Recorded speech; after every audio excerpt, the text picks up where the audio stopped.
turn off the lights first? How'd you do that? Superpowers, baby. Hot damn, we got ourselves a demon! Invincible Season 2 Episode 3 begins with Mark going to college. It's really nice to see the progression of the characters, specifically Mark and his mom trying to deal with the life after Omni Man. Not only is this woman going through it, but now she's gonna have to be all alone in that house. And don't do drugs. Would they even work on me? You do not need to find out.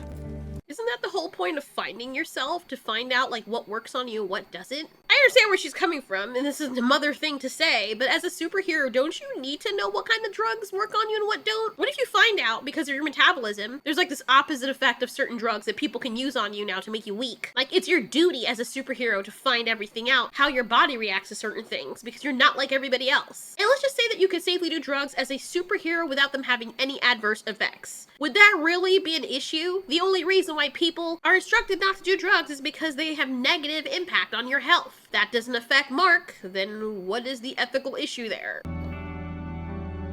Don't you hate it in shows like these when they show an actual number and then it makes you want to actually call the number to find out what it is? Turns out to be some kind of help group, Survivors Anonymous. But like, what if you call the number and that's actually what it is? That would be a really interesting way to advertise something like this and get the people the help they need. Usually I would take one for the team, but you know, the whole collecting information kind of situation, not really willing to do. So you guys let me know if you tried the number and what happens. So Mark is setting up his dorm room and lucky he's friends with, you know, they made it a point to make him the gay best friend, so I literally have no idea what his name is, just gay best friend, because that's literally what they showcased as the forefront of his character, even though it really isn't, but that's how it started. Man was there too. You're such an Omni-maniac. Way to root for the underdog. Sure, he's hot and all.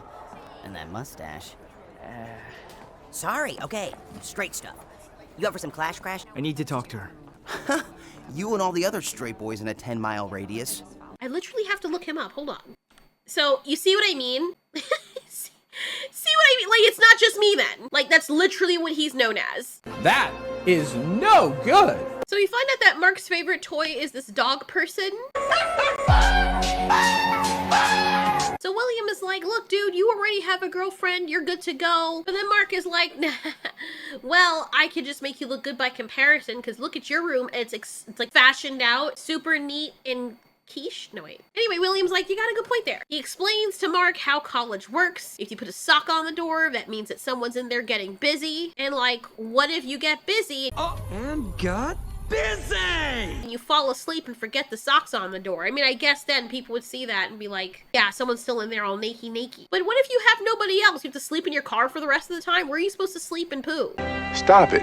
While they're having the talk, another college member comes up and asks whose toys they're out in the hallway. Turns out to be Mark's. But then Mark sees how grown up and mature everybody's acting, and he's like, well, maybe I need to throw away all my toys. Which is like the stupidest thing you could ever do, because you know how many of those things probably cost a lot of money because they're like first edition stuff? Why don't you just put them in the closet? Why throw them out completely? That's just a stupid reactionary thing to do. Like, nobody at college is going to make me throw out my stuff, and you're only seeing people laughing and talking. You don't know what's inside their rooms. Some of these guys probably have red rooms of pain inside their dorms. You have no idea. Just because they're laughing, you're like, maybe I should throw out my toys, boy. So he throws them out, but then he's like, nah, nope, not this one. You know how the other toys must feel? He throws all of them in the garbage, and they're all like, yeah, we're in this together. Andy dumped us. And then he comes back in and only takes out one of them and leaves the others in the freaking garbage. As a toy, I would be so hurt. Shut up! Sheriff, this is no time to panic. This is the perfect time to panic! Man, run, my wrist, my You're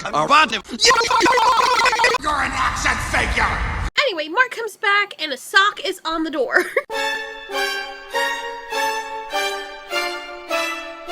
So of course Mark is like, who would have sex on their first day of college, man? And then we cut to him with Amber. And apparently she makes the offer for them to do it. So you've been dating this person for almost a year and you mean to tell me that y'all haven't done anything?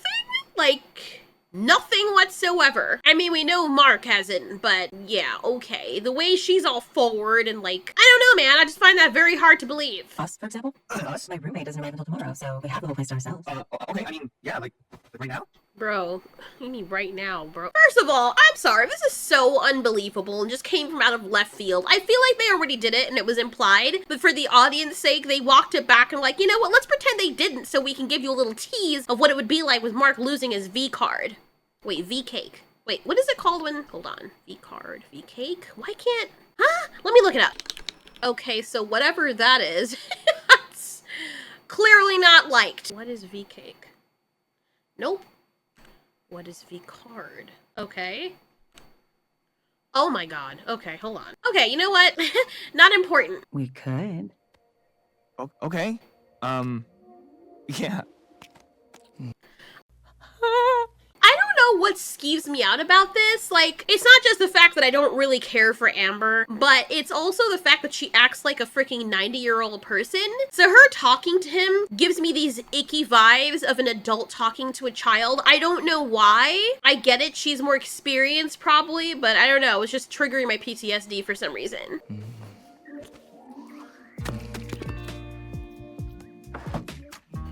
Okay, so they start.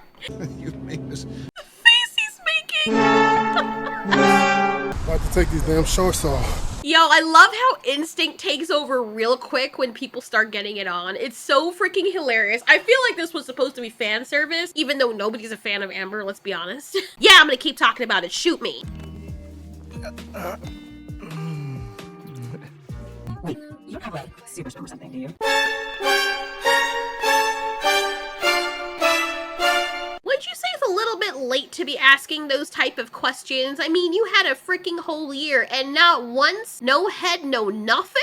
Really? What were y'all doing? I know why they're doing this. Because apparently they were 17 before, and of course there's like a huge difference. People just metamorphosize between the ages of 17 and 18, and people under that age don't have any cunnilingus or interactions with each other. Now, when we were all that age, we were all nuns up until that point. So of course they have to just like make it look like, no, they weren't doing anything. See guys, we're not creepy. Even though you're literally just acknowledging that people in high school do this. Like, am I in like the outlier here? Like, anybody else in high school just went in dry and came out dry and unscathed? But look, I get it. That being said, it would have been more realistic if they didn't have them actually in a like legitimate relationship before that point. Just saying. It's not, I mean, it seems normal. I think it's fine.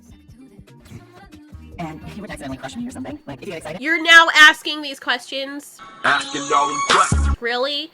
You guys have made out before. Okay, so let's just pretend that that never happened and you guys didn't actually smash. You've made out before. You would have asked him all these questions ahead of time because he would get excited when you guys were making out. The guy would have had blue balls for 8 months straight. So you're now asking these questions. You, Amber, who asks questions about everything. It's so unrealistic. I would never, that's not like a thing I would do. How do you know that? This is your first time, bro? Like, or is it? Like, you guys have made out before. They've shown that in previous seasons. So, do you not get excited when you make out? Like, when I make out my boyfriends, I get excited. They get excited. So, like, really? You would have asked all these questions before. Like I said, I feel like this is just fan service and they're asking questions for the sake of the fans. But it's coming off so unrealistic. Turn off the lights first. How'd you do that? Superpowers, baby. Okay, Mark. Oh, hi, Mark. Then everything seems to be going smoothly, and then this part happens, which completely confuses me. Don't call me baby. Got it.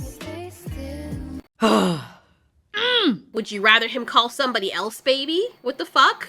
Who says that? I'm sorry, I am so freaking confused right now. Which girl says that in the middle of when y'all are about to smash? Why wouldn't he call you baby? Okay, I get it, it's her thing, she doesn't like it, but I just fail to understand why that's necessary. I don't get it. Like, what?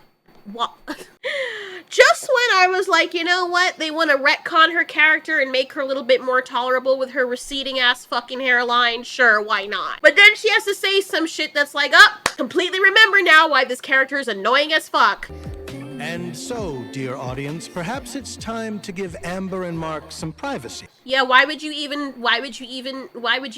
bother with that and then just like start talking about freaking Alan, the Martian or whoever the hell he is from Flamox or whichever. I don't even remember. Like, that was jarring as hell. And I know they did that on purpose.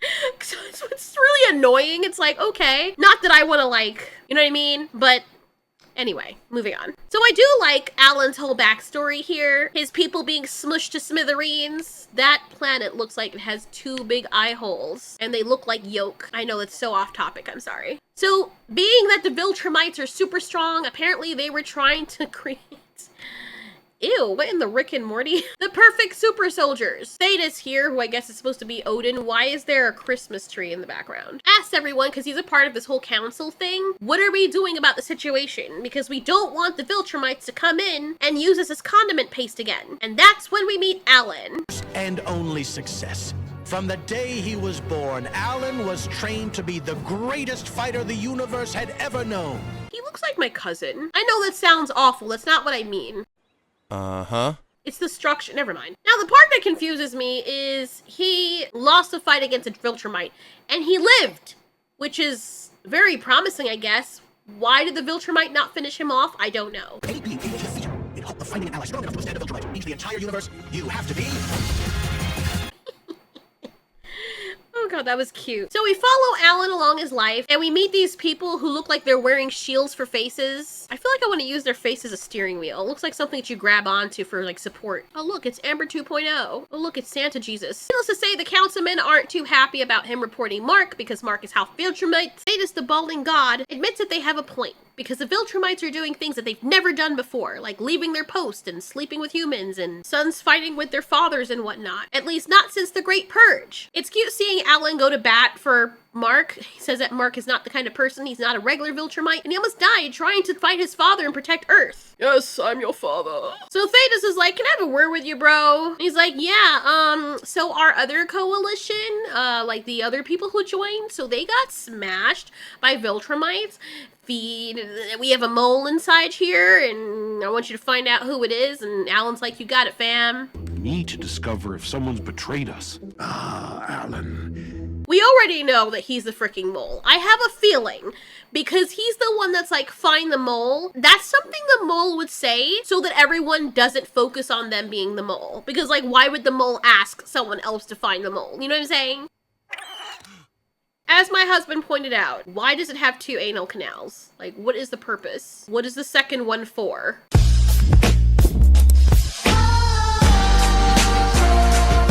Huh? Did you miss me? I missed you. Yeah, how much? The most. Or like 10 times that amount. Oh my god! Okay, it's happening! Everybody stay calm! I like how there's just a descent into madness. Clearly a parallel of what's happening here. Oh my god, I just noticed she has 6 fingers. Is this like normal? Like the fish head people and him, people like that getting together? And then how do the babies come out? Because, you know, Viltrumites and humans look eerily similar. Which makes me think, are Viltrumites just an offshoot of humans, or are humans an offshoot of Viltrumites? Since Viltrumites have been around for way longer, is it possible that they kind of could have seeded the planet Earth? You know? For the DNA to be similar enough for it to result in offspring. Also, another question, Mark should know what his sperm is like because his father had him, a full Viltrumite, full DNA, full-blooded Viltrumite, mated with a Korean woman, and got him. So, it's not like he has to worry about anything. Him or Amber have to ask that question because obviously the father having Mark already answers the question, so that was weird. Yeah. Weird, weird, weird. Oh, goodness. Tentacles. Perhaps now would be a good time to return to Earth and rejoin Amber Bennett and Mark Grayson. Uh-huh. Let's do that. What's gonna happen there when we go back, huh? Who is narrating this? Like, I thought it was Alan at first, but apparently the narrator is like a whole ass different person. I mean, who cares? University. Oh, I see. No, let's not do that then. Well,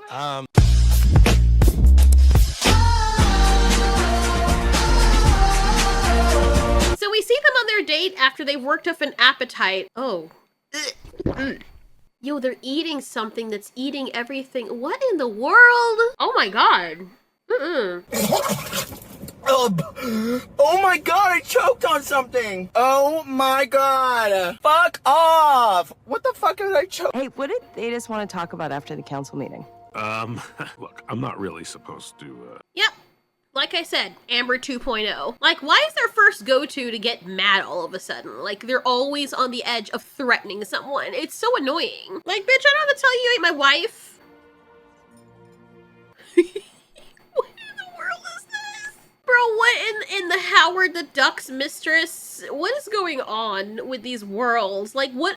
I don't even know why I bother to try and make sense of it. Nothing makes sense in this realm anyway. So he starts telling her about Thetis thinking there's a mole. You know, I already think, okay, maybe Thetis is the mole, but then I'm like, why is she asking? Is she the mole? I have a weird feeling. Or is she working with Thetis? Or maybe it's her getting close to him and keeping tabs on him. It doesn't matter. I am supposed to...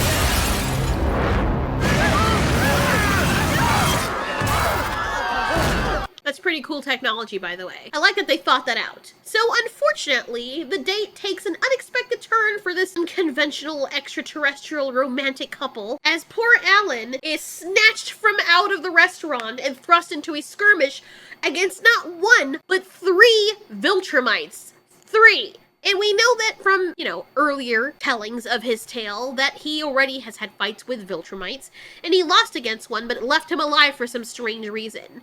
But these Viltrumites seem to be very angry because they're inquiring about Mark and his father. They say you'll tell us everything about your encounter with the Viltrumite of Earth. That's not actually how they sound. They're talking in their mind, but still. And they're ricking him up. Like, I don't even know if that's a word, but they're really getting in there. Yo, why is Steve Harvey over here looking angry as shit? What is his problem? Built like a freaking fuel tank over here. They ask Alan, are you sure he left his post? I mean, I would think that if you want someone to answer your questions, you probably shouldn't just beat them up. Probably like ask them out for dinner. The restaurant's right there. So Alan knows he's about to die. Where's the fuck? Yeah, when people freaking smile like that, like, smiling for the last time, that look, you know exactly what's going to happen. The father! Which one was he again? You Cyclops all kind of look the same to me. Oh my god. Okay, so, yeah, Mr. Harvey is not pleased. Why do they all have mustaches? Like, do they all look exactly the same as mustaches? Something that Viltrumites rock? Oh, that's a lot of damage! Damn! Yo, once the eye popped out, I knew that this was done for. Goodbye, Alan. And Steve over here chops off his freaking arm. Beats him with it, like, oh my god. Looks like something straight from out of Doom Patrol. And he was already, like, gone, and they're like, you know what? We're just gonna blast our fist through your intestines and out through the other side, just for good measure, just to put on a show. Carol Baskin killed her husband, whacked her. So they left him floating in front of the restaurant with his innards outside of his body. And I guess he's still sorta kinda alive? How do you do this stuff? Yeah, so completely flummoxed as to how he's alive. I'm still happy that he is. However, when this dude walks into the room, I instantly have a bad feeling. Great Thetis, he's alive for now. Not for long, bitch. He says that the Viltrumites must know that we're onto something, and we're gonna exploit it. So why don't you leave the room so I can be alone with him, which is so eerily obvious. Like, I call that from a freaking kilometer away.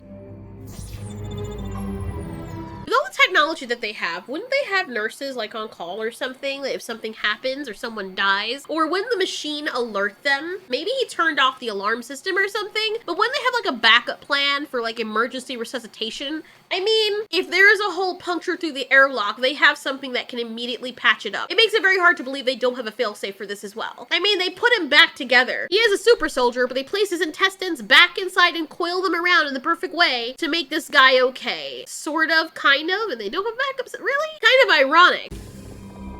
Forgive me, Alan. Alan!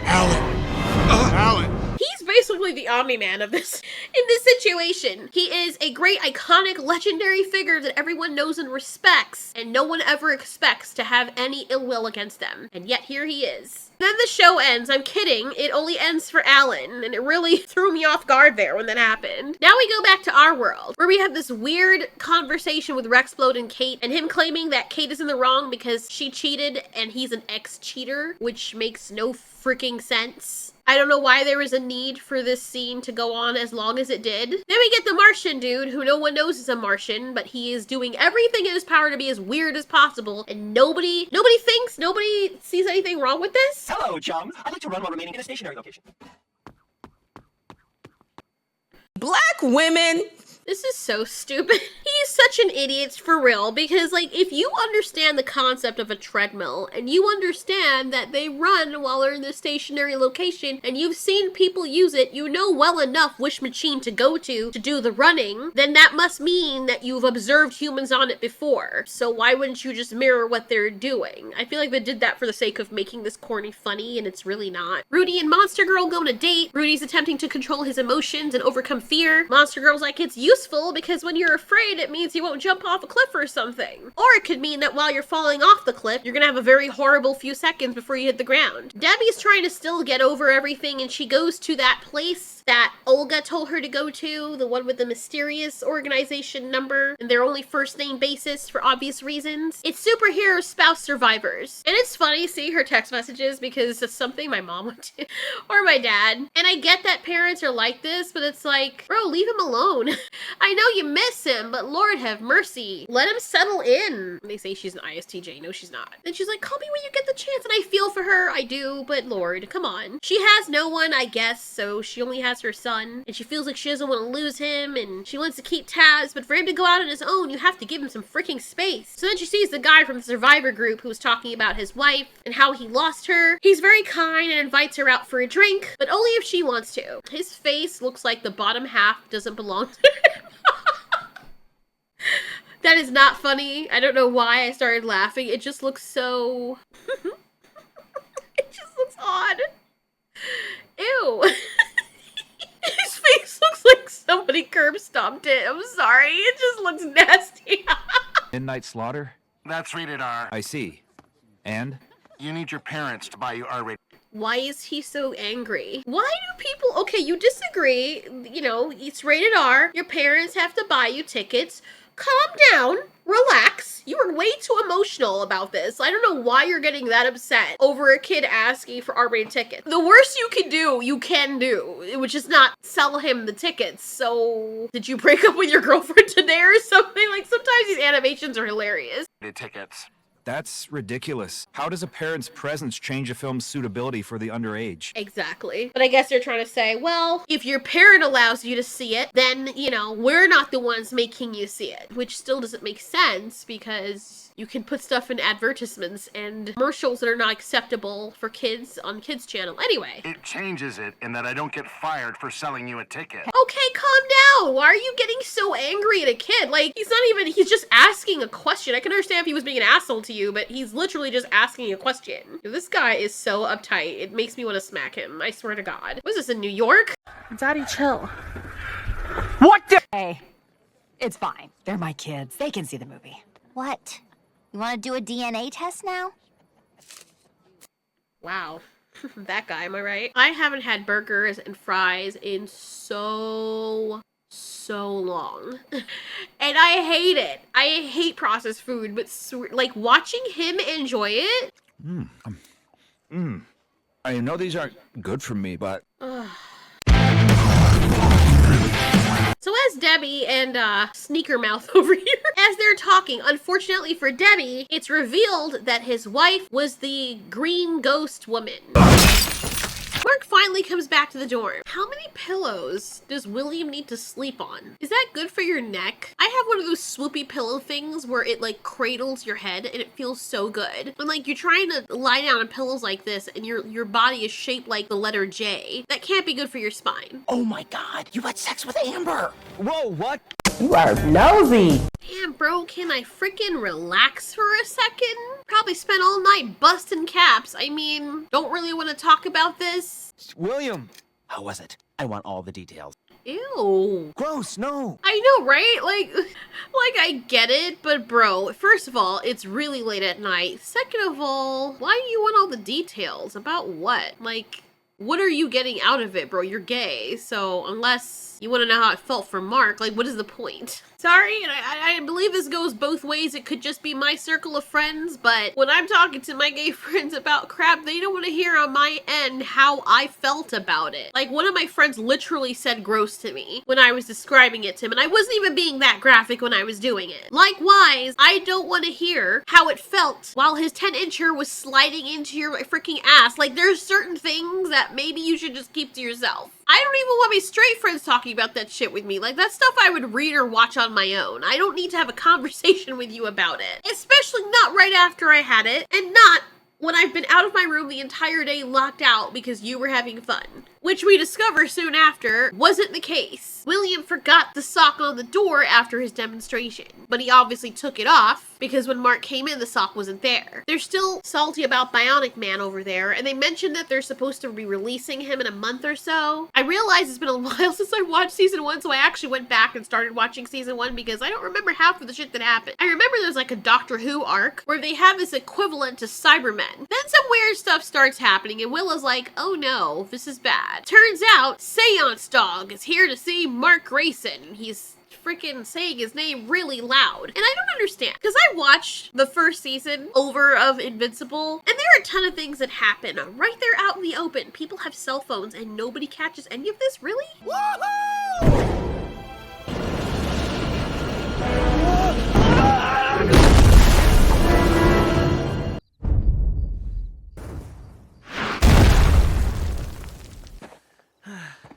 What the hell was that?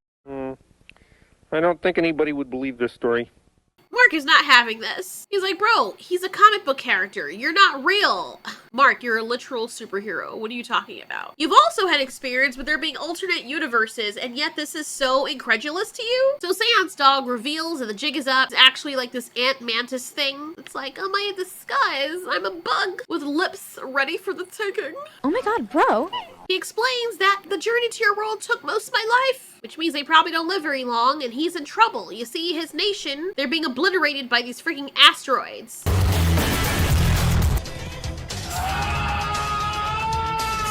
And they need Mark's help. Got to college, man. I haven't even had my first day of classes yet. Are you kidding me, Mark? New Wolzot came all the way here from... How? Will? Will, are you an alien, Will? What's going on? No! No! No! How is it that Mark was able to do this? First of all, nobody sees this happening. The sky is glowing bright freaking green and nobody looks up and sees? Are the people in this universe just woefully blind? Like, I don't get it. And just take a look at this for a second. Just so I know I'm not crazy. You see how Will just came out of the trees, right? Take a look at this. Take a look at how far Mark throws Seance Dog. He's throwing him and flies him all the way into the forest, very, very far away. And, he's only talking to him for about 2 minutes, maybe 5. You mean to tell me within that time, freaking Will followed him and ran on his bare feet through the forest, knowing exactly where they were in that record time? How? How? In a forest where you could get lost. Like, I just don't get it. That was so freaking convenient. Anyway, Mark agrees to go with Newellzawol, whatever his name is. And he's like, I gotta make a pit stop first. Biden is like, I don't want you to go. Mark's like, suck my snoot. And he goes to Amber's apartment. And I'm like, dude, even if you're gonna save this person's life, you totally trust them? Like, you show him her identity? What if the alien turns out to be an enemy? You don't know this person. You don't even know him, like, from Earth. From a completely different galaxy or planet, whatever. That's a really careless thing to do. To go away for a few weeks? To space again? I'm sorry, but No, stop. Don't apologize. Never apologize for saving lives. Oh, really? What?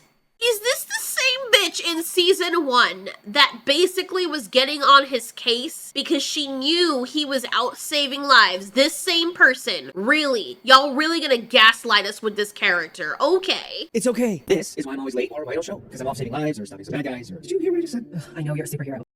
Okay, then. You you know? You know? I'm not an idiot. I figured it out weeks ago. Then why are we fighting? We're fighting because you lied to me. You made me feel stupid and unimportant. It's a secret identity. And because you don't trust me. This same one. Y'all thought we forgot?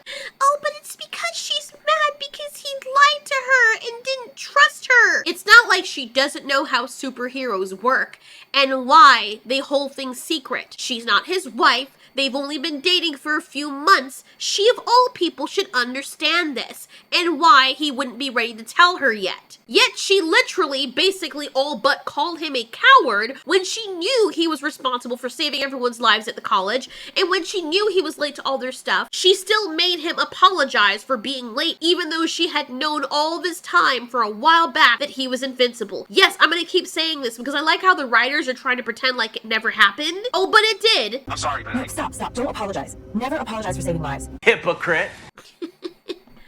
Should have brought that same energy in season 1, burr. Freaking turd. Be careful. Always. Amber, Yeah? I love you. Oh well. So it's supposed to take 6 Earth days for them to reach to this guy's planet. Meanwhile, Debbie ends up telling her new friend that, well, since you shared your identity or your woman's identity, I might as well tell you that my husband was Omni Man and all the guilt she's carrying. And this guy basically goes from being nice, friendly person who possibly wants to get a one-night stand to blaming Debbie. Because he murdered Alana and the other Guardians. Your husband's Omni Man. I wish he was dead. I wish I could grieve and move on, but I can't. I wish he was dead too. But not for your sake. You should come back to the group. Wow. Like, I can't even blame him. I understand where he's coming from because he's angry. And everyone's gonna say, well, you should have known you were, like, there with him. How could you not see it? But, like, you know, that's the difficult situation. It is definitely not her fault, but he wants someone to blame. And Omni-Man's not around, and he wouldn't dare say this shit to Omni-Man's face. Wouldn't be a safe space with you there. Oh, wow. Well, I mean, yeah, it would be a triggering thing, but whew, that's rough. Bitch, why did you tell him that? Like, I mean, I can't even blame her because the whole point of her being in the group is to tell people and to talk about it. But like, who are you supposed to now talk to now that you don't have help or a support system? You were the wife of the most powerful being in the entire planet that tried to kill everyone. I didn't know. I didn't know who he was. You should have. Oh my god. Mirror, first of all, what you're not gonna do is Invincible? Huh. So now, of course, he's calling him by his name Invincible because he was calling him Mark Grayson, which should be like a clue. Like, how did you know who I was? Have you been spying on me? But he goes to this beautiful planet where everything seems like a utopia, except there's like no trees and all the bugs look the same. So like, don't mind them. And Mark asks him a very important question. Like, okay, I thought you guys were, you don't look like this planet needs saving. Everyone looks kind of fine. Where are all the meteors? And the bug guy says, what meteors? Oh, hell no. What do you mean, what meteors? And the bug's like, well, I'm old, you know, we don't live very long, so dementia. And I'm like, oh, this is very bad. That's bad.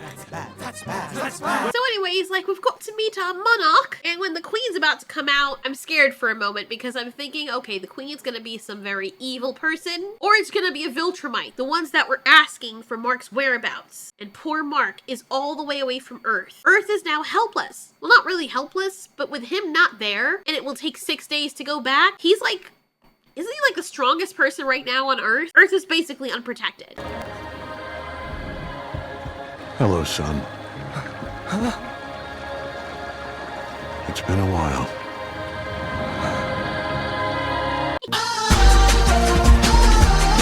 Okay, I did not see that coming. I did not see that coming. I got as far as it might be a Viltrumite, an evil Viltrumite. Did not see it coming that it was gonna be Mark's father. I am left so stumped after watching this, like honestly. I like how there's also no music. Wait a minute, Seth Rogen. And the messed up part is Omni-Man looks amazing too. Look at his little shield thing he's wearing over his suit. And I guess he's protecting this planet. And I'm like, oh no, do you understand like all the feelings that Mark must be feeling? Like he loves his father, but he's also angry at him, but he's also terrified of him and has PTSD. So many questions. Oh my god. I can't wait for the next episode. Like, at the time of this video, we had to wait for this. Just let that sink in for a moment. If those of you in the future, you're watching this, don't watch the next episode. Just pause it and wait for a week and see how far you make it. Can't do it, can you? This episode was wild. It's been a while. Poor Mark. Mark is like, this is not what I agreed on. You misled me. How could you do this? And he can't even leave because Earth is 6 days away. What is he gonna do? He's already here, might as well hear him out. The funny thing is Omni Man knew exactly what to tell these guys, to tell Mark to get him to come. Omni Man knows that his son is very altruistic and will not pass up the opportunity to protect other people. So the fact that Omni Man is here must mean that he's seeking redemption, I guess? And here's a question. After everything that's happened, especially based on how Omni Man was raised, considering he's like basically the Godzilla of the planet, do you think he can be redeemed? Do you think he deserves to be redeemed? He's an alien, so things work differently for him. He was taught one way, but obviously Earth, Debbie, and his son has changed him. So what do you think? And if Earth decides not to accept him again, what are they gonna do? Kick him out? One thing is for sure, with that last episode, it's clear that Biden Cecil guy knows there's something that can weaken Viltrumites, which is the freaking sonar thing that kaiju had used against Mark. So they're not completely helpless. Anyways, I love this show. Thanks so much for watching. This has been Ultiori. You ask, we answer.